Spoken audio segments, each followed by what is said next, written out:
واپس آنے کا شکریہ۔ بریک پہ جانے سے پہلے میں نے سوال پوز کیا تھا کہ مولانا عبدالعزیز نے آج پھر یہ جیسی رہا ہوئے ہیں ان کا بیان آیا ہے کہ اسلام کے لیے ان کی کوششیں جاری رہیں گی، تو کیا یہ انہی کوششوں کا تذکرہ تو نہیں کہ جن کی وجہ سے انہیں عدالت میں پیش ہونا پڑا تھا ٹو بگن ود؟ آپ سے پوچھوں گی طارق صاحب۔ جی میں سمجھتا ہوں کہ آپ کا اشارہ اس طرف ہے کہ وہ نظام اسلام نافذ کرنے کی بات کر رہے ہیں۔ میرا اشارہ اس طرف ہے کہ جو کوششیں اسلام کے لیے انہوں نے پہلے جاری کی تھیں اس کی وجہ سے جتنا ہنگامہ ہوا تھا، جتنا بلڈ شیڈ ہوا تھا، جتنا نقصان ہم نے دیکھا تھا۔ فوج کا نام آپ کیوں لے رہی ہیں؟ جی میں اس بارے میں یہ سمجھتا ہوں کہ انہوں نے نظام اسلام کی بات کی اور نظام اسلام کے لیے کوششیں کی۔ ان کے اوپر 2-3 الزامات ہیں جو میں سمجھتا ہوں کہ وہ بھی ان کی میں وضاحتیں کر چکا ہوں اپنی کتاب میں بھی، اور اکثر کالمز میں بھی ہوئی ہیں اور انہوں نے خود بھی کی ہیں، کہ ایک شمیم کو انہوں نے لایا اور اس کو کہا کہ آپ اس کام کو چھوڑ دیں۔ سیڈیز انہوں نے نہیں جلائی تھیں جن کا ان کے اوپر الزام لگایا گیا، لوگوں نے خود جلائیں۔ تیسری بات یہ تھی کہ چائنیز کو وہ جو لے کے آئے تو وہ اتنی زیادہ فحاشی تھی کہ لوگوں نے ان کو آ کے شکایت کی کہ یہ ہمارے سوسائٹی میں، ہمارے محلے میں اس طرح سے ہو رہا ہے، آپ اس کو روکیں، کیونکہ پولیس بھی وہ کرنے سے قاصر تھی، تو وہ ان کے پاس آتے تھے تو وہ اس کی مدد کرتے تھے۔ تو آپ اس بات کی میری گواہی دیں گی کہ آج بھی واقعی اس بے حیائی کو روکنے کے لیے کوئی سدباب نہیں کیا گیا۔ اور میں خود بھی آج اگر ایک چینل لگا کے دیکھ لیں، فیشن کا چینل لگا کے دیکھیں تو انسان کو شرم آئے گی کہ وہ دیکھتے ہوئے، اور اس ہماری سوسائٹی میں، اس معاشرے میں نہیں، بات یہ ہے نہیں، ایک چیز اگر آپ دیکھیے آپ کے سامنے کوئی آئی ہو تو اس کو آپ آنکھیں بند نہیں کریں گے، یا تو اس کو بند کیا۔ میں یہ کہنا چاہ رہا ہوں تو اب آپ نے انہوں نے اگر نظام نافذ کرنے کی بات کی ہے تو انہوں نے یہ نہیں کہا کہ ہم دہشت گردی سے نظام نافذ کریں گے یا ہم سختی سے نظام نافذ کریں گے۔ مگر ہم نے جو پاس میں دیکھا، ایک سوال آپ سے پوچھنا چاہوں گی، ڈنڈا بردار فورس، اس کے ساتھ مسلح لوگ، اور پھر ان لوگوں کو ریاستی اداروں کے خلاف لڑوانا، آزادی اظہار بہترین، مگر اس کے اتنے فوائد ہیں، کون سی قانون کی کتاب میں لکھا گیا ہے؟ میں اگر 2 سیکنڈ کی اگر آپ اجازت دیں، قطع کلامی معاف۔ ہمارے ساتھ لائن پہ اجاز الحق صاحب موجود ہیں۔ السلام علیکم اجاز الحق صاحب، آئی تھنک آپ موجود نہیں ہیں۔ Are you there؟ اجاز الحق صاحب، I don't think he's there anymore۔ جی پلیز۔ جی میں اصل میں ہمارے چینلز نے اور ہمارے پرنٹ میڈیا نے اس بات کو بہت ایکسپلائٹ کیا کہ عورتیں برقعوں میں ڈنڈے لے کے کھڑی تھیں۔ اس تصویر کو بہت زیادہ ایکسپلائٹ کیا جاتا رہا، نہیں کھڑی تھی، اور کھڑی تھیں، لیکن میں آپ کو اس کا یہ عرض کروں کہ وہ کیا تھا کہ 2-3 بار حملے ہوئے لال مسجد پر لائبریری کو قبضہ کرنے کے لیے، اور وہ بھی آپ حیران ہوں گی کہ رات کے 2-3 بجے میری بات سنیں، وہ بات الگ ہے، وہ بات الگ ہے، وہ بات الگ ہے، وہ بات الگ ہے، یہ بات اس بات سے میں تردید نہیں کرتا کہ قبضہ ہوا۔ آپ کہہ رہے ہیں کہ یہ قانونی بات ہے کہ مجھے آپ کا گھر پسند آ جائے تو میں جا کے قبضہ کروں، یا چلیں مجھے ضرورت ہو، میری جو ضرورت ہو پڑوسی کا گھر تو میں جا کے قبضہ کراؤں۔ مطلب آپ کیا باتیں کیا کر رہے ہیں؟ آپ وکیل ہیں۔ تردید نہیں کرتے کہ ہم نے لائبریری پہ قبضہ نہیں کیا، لائبریری میں نہیں کہتے، کہتے ہم نے کیا، یہ تو بات ہی آپ کی وہیں ختم ہو گئی، بات ختم ہو گئی۔ بات تو سنیں نا پلیز، آپ بات سننے کی بھی عادت ڈالیں۔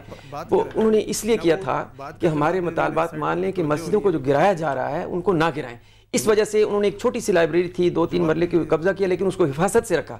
اب بات بلیک میل آپ کہہ رہے ہیں کہ ہم بلیک جو کچھ بھی ہے، چلیے میں کہتا ہوں قبضہ کیا، آپ کہہ رہے ہیں کہ عام شہری، آپ وکیل ہیں، اگر قبضہ کیا تو اس کا جرم اتنا بڑا تھا کہ ان ہزاروں بچوں کو نہیں۔ اچھا مجھے بتائیں کہ ہتھیار کہاں سے آئے تھے؟ میری بات تو ان کے تو پاس گیس ماسک بھی تھے، آپ مجھے بتائیں کہ وہ کیسے آئے تھے، کس نے پیسے دیے تھے، وہ کہاں سے آئے تھے؟ آپ مجھے یہ 3 جواب دے دیں۔ پیسوں کا بات کریں، اندر آنے کی بات کریں، کیسے وہ لائے تھے؟ آپ اگر خاموش ہوں گی تو میں بات کروں گا، میں اس تینوں کا جواب دوں گا۔ میں دیکھیے اصل ایک تو بات تھی، میں ابھی وہی بات کر رہا تھا، انہوں نے اس میں انٹرپشن کی۔ میں کہہ رہا ہوں کہ وہ جو ڈنڈے لے کے کھڑی تھیں، اس کا پلیز بات کرنے دیں یا میں اٹھ جاؤں گا۔ آپ کو سب بات نہ کرنے کا، جی بتائیے، پھر اسلام آباد کی جانب بھی چلیں گے، ان کے جواب بھی دے دیجئے نا۔ میں وہی تو بات اسی کو بتا رہا ہوں کہ وہ ڈنڈے اس لیے تھے کہ رات کو 2-3 بار حملہ ہوا، اور وہ جو لڑکیوں ہیں، لڑکیوں ان کی تربیت اسلامی انداز سے ہوئی ہے کہ پردے میں رہنا، ایک تو بات یہ، تو وہ رات کو بھی 200-300 لڑکیاں 2-2 گھنٹے پہرا کی شکل میں دیتی تھیں کہ ڈنڈے ہاتھ میں پکڑے اور وہ رات بھر جاگتی تھیں۔ اب یہ ڈنڈے پکڑ کے یا تو ہمیں یہ بتا دیں کہ کسی کو انہوں نے ڈنڈا مارا، کسی کو انہوں نے شوٹ کیا، जितना भी असला था, जिस असले का रोना रोता जा रहा है, वो गाजी अब्दुल रशीद साहब बार बार ये कहते रहे, हम भी सुनते रहे, टीवी पर भी आता रहा कि आप लोगों को आने दें, किसी को जाने नहीं दिया। आपने देखा कि गाजी साहब की बेटी और उनका एक डेलीगेशन, उन्होंने कितनी कोशिश की, जब वो करीब जाते थे तो गोलियां चला देते थे और ब्लास्ट करते थे और वो बेचारे डर के वापस आ जाते थे। उनकी कोशिश थी कि अंदर आएँ और आके हमारे हालात देखें, हम किस हाल में हैं, हमारे पास क्या असला है। और गाजी साहब का ये बार बार इसरार था कि ये लोग बाद में ये प्रोपेगेंडा करें कि असला, और वही असला आपको ये मालूम नहीं है कि कितना बड़ा स्कैंडल किया गया कि उस असले को उठा दिया गया, उसको गायब कर दिया गया। जाजुल हक साहब भी लाइन पे हैं फिर से। जाजुल हक साहब, अस्सलाम वालेकुम। मुझे ये बताइए कि आपके मौलवी अब्दुल अजीज एंड फैमिली से बहुत पुराने ताल्लुक हैं और आप मिनिस्टर फॉर रिलीजियस अफेयर्स भी रहे हैं, तो आपके ख्याल में क्या मौलाना अब्दुल अजीज दोबारा उसी रास्ते पर चलेंगे जो उन्होंने पहले इख्तियार किया था? देखिए, मौलाना अब्दुल अजीज ने कभी कोई ऐसा रास्ता इख्तियार नहीं किया था जिसमें कि वो कोई डिफाइंस का रास्ता इख्तियार करें। उनका एक अपना मौक़िफ़ है और यही बात करते थे कि शरीयत के नफाज के लिए आवाज़ उठाई जाए असेंबली में। मुझे ये बताइए कि उनका जो एक मौक़िफ़ है शरीयत की निज़ाम के लिए, वो कोई भी चैलेंज नहीं करता, मगर हम आज बात कर रहे हैं वो किस कीमत के ऊपर हुआ। जैसे हमने लाल मस्जिद भी देखी, आज निज़ाम अदल रेगुलेशन स्वात के अंदर नाफिज हो चुकी है मालाकंड डिवीजन में, आप उसके बीच में और इनकी जो रिहा होने के ऊपर कोई लिंक ड्रॉ करते हैं? नहीं, उसका और इससे तो कोई ताल्लुक नहीं। देखा, उन्होंने खुद कहा है कि वो निज़ाम अदल रेगुलेशन इन्हीं की कुर्बानियों की वजह से हुई है, इन्हीं के शोधा, लाल मस्जिद के शोधा की कुर्बानियों की वजह से हुई है। उन्होंने जरूर ये कहा होगा, लेकिन वहाँ निज़ाम अदल जो है, ये मामलात वहाँ पे बड़े अरसे दराज से चल रहे थे और ये कोई वहाँ के तालिबान की डिमांड नहीं थी, ये वहाँ के अवाम की डिमांड थी और बड़े अरसे से ये डिमांड रही है उनकी कि ये जो निज़ाम हमारा पहले चल रहा था, जब ये स्टेट हुआ करता था, उस वक्त चल रहा था 1969 में चलता। वो बात सही है, मगर आज आप कोई लिंक ड्रॉ करते हैं, आपके मुताबिक कोई लिंक नहीं है। इवन उनकी स्टेटमेंट से हमें लग रहा है नहीं, उसमें और इसमें कोई लिंक नहीं है। अगर इनका कोई आपस में राब्ता हो तो उसके बारे में मैं कुछ कह नहीं। और जो उन्होंने कहा कि अभी मौलाना अब्दुल अजीज ने ये भी कहा कि वो अपनी कोशिशें जारी रखेंगे शरिया की निफाज के लिए, तो उन कोशिशों के अंदर आप उसको किस तरह देखते हैं इन कोशिशों को? देखिए, अब कोशिशें तो यही है कि हर कोई चाहता है कि बेहतरी, निज़ाम में बेहतरी लाई जाए। अगर ये इस्लाम के नाम पे मुल्क बना था तो इस्लामी निज़ाम के लिए कोई बात की जाए, कोई अदल। बात ये असल में ये है कि इंसाफ लोगों को मिलता नहीं है और आम अदालतों में लोग जब धक्के खाते रहते हैं और उनको पैसे लगाते रहते हैं, 20-20 साल मुकदमे चलते हैं, तो लोग खुद परेशान हो जाते हैं इस बारे में। बहुत बहुत शुक्रिया आपको हमें लाइन पे ज्वाइन करने का। आप इतनी देर से क्यों चुप हैं? अब आपने इनकी भी गुफ्तगू सुनी, कोई इनको उनकी स्टेटमेंट्स के बावजूद इनको कोई लिंक भी नहीं नजर आ रहा। जी, सारा खलते मवस हो रहा है। इस्लाम का निफास, इससे किसी को इस मुल्क में इनकार नहीं हो सकता। सब मुसलमान हैं, अक्सरियत मुसलमानों की है, लेकिन उसका तरीका क्या वो तय हो चुका है जी, वो हमारे आइन में है जी।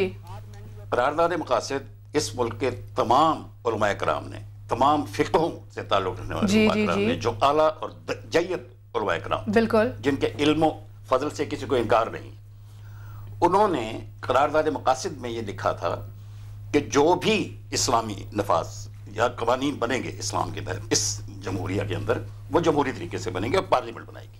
जमहूरियत में तो ये बिलीव नहीं करते, तालिबान ने भी कहा है इनको नहीं रहना चाहिए पाकिस्तान में। पाकिस्तान तो बना जमहूरियत के जरिए है, पाकिस्तान पैदावार जमहूरियत की। अब इसी को मैं लेके, अगर जमहूरियत की पैदावार ही जायज नहीं है तो उन्हें पहले इस मुल्क को खत्म कर देना चाहिए इनको। बहुत बेहतर, मैं चलती हूँ वापस मौलाना सिद्दीक साहब की जानिब। मुझे ये बताइए कि उस वक्त जो लाल मस्जिद में तहरीकें चली थी, जो हुकूमत के ऑपरेशन के बाद मजबूरन खत्म करनी पड़ी, क्या आप उन तहरीक को दोबारा शुरू करेंगे इस्लामाबाद में, नाउ दैट अब जो मौलाना अब्दुल अजीज साहब रिहा हो चुके हैं?